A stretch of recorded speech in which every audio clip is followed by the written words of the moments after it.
Croyez-vous aux fantômes? Croyez-vous aux esprits? En attendant que leur existence soit prouvée de manière indubitable, on peut dire que l'on ne rencontre jamais de l'esprit sans matière.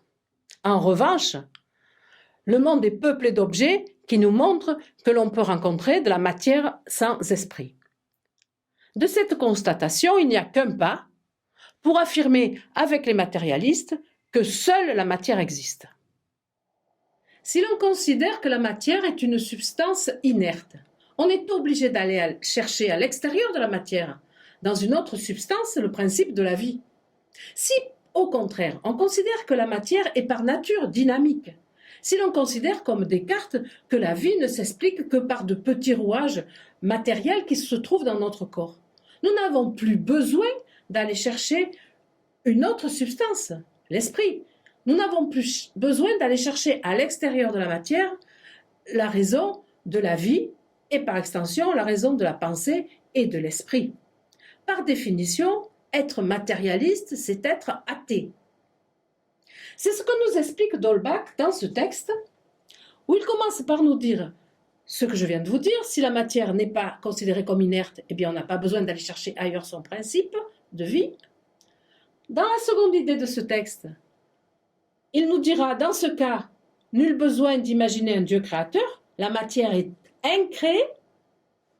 Et troisième idée, si elle est incréée, elle n'a pas eu de commencement et elle n'aura pas de fin. La pensée matérialiste est apparue pour la première fois au 5e siècle avant Jésus-Christ en Grèce, avec Démocrite.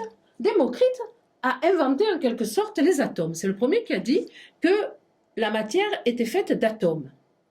Puis repris par Épicure et par Lucrèce. Ils étaient atomistes et pour eux, les atomes constituaient la totalité de la réalité.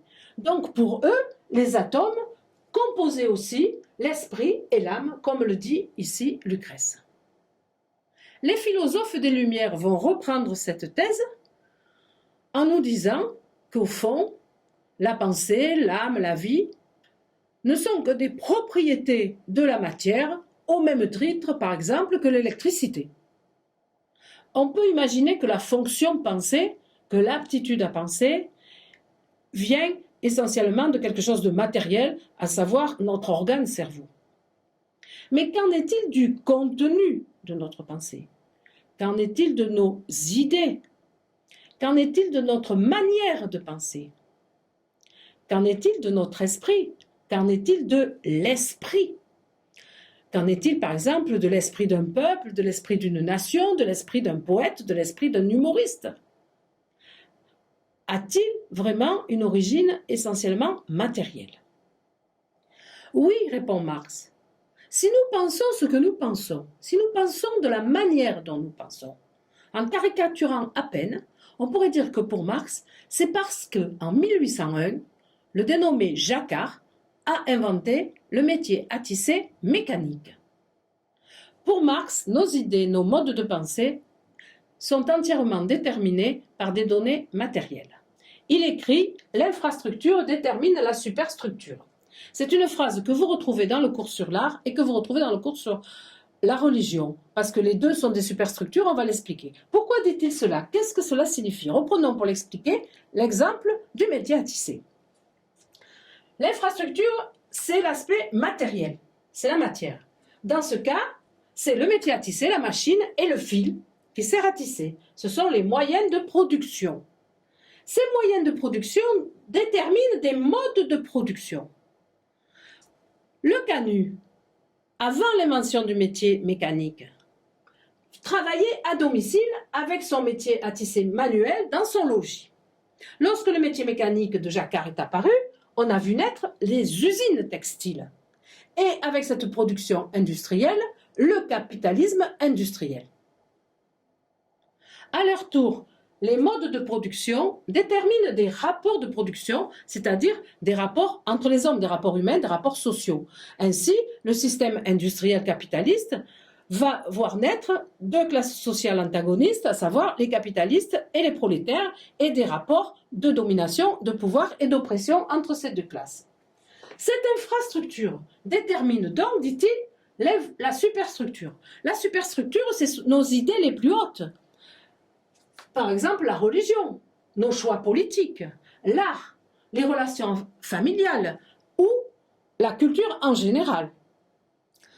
Ainsi, Marx a dit qu'il y avait une culture bourgeoise et une culture prolétarienne. Et on pourrait dire que si vous préférez aujourd'hui le rap à l'opéra, en exagérant à peine, c'est parce que Jacquard, en 1801, a inventé le métier à tisser à cartes perforées. Toutes ces idées, vous les trouvez clairement résumées par Marx dans le texte en référence. Pourquoi parle-t-on à son propos de matérialisme historique et de matérialisme dialectique? Historique d'abord, parce que pour lui, la réalité, la société des hommes, l'humanité est en perpétuelle évolution. Pourquoi parle-t-on de matérialisme dialectique par ailleurs? De ce mot qui est utilisé pour vos plans de dissertation, thèse, antithèse, synthèse. Eh bien parce que cette évolution, son moteur, c'est la contradiction.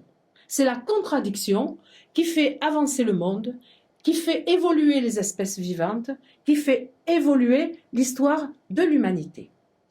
Cette histoire, elle évolue non pas de façon régulière et linéaire, mais par des moments de révolution, par des moments de changement soudain et violent. Ainsi, par nature, par définition, le capitalisme a besoin pour exister d'un prolétariat. Or, ce prolétariat est sa contradiction même. Lorsque cette contradiction arrivera à son point extrême, on est dans le projet, dans la prospective marxiste, lorsqu'elle arrivera à son extrême, il va y avoir une révolte du prolétariat, il va y avoir révolution prolétarienne. Cette révolution va conduire à l'installation de la dictature du prolétariat. Le capitalisme, c'était la thèse, la dictature du prolétariat, qui en est l'absolu contraire, c'est l'antithèse.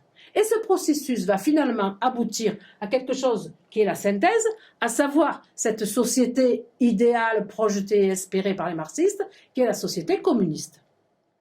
Donc, matérialisme dialectique, certes, matérialisme d'abord, puisque, si je reprends mon exemple, c'est quelque part parce qu'on a inventé des machines que finalement, par une progression dialectique, par saut, par étape brutale, on va aboutir à une transformation profonde de la société, des relations entre les hommes, des idées, des pensées.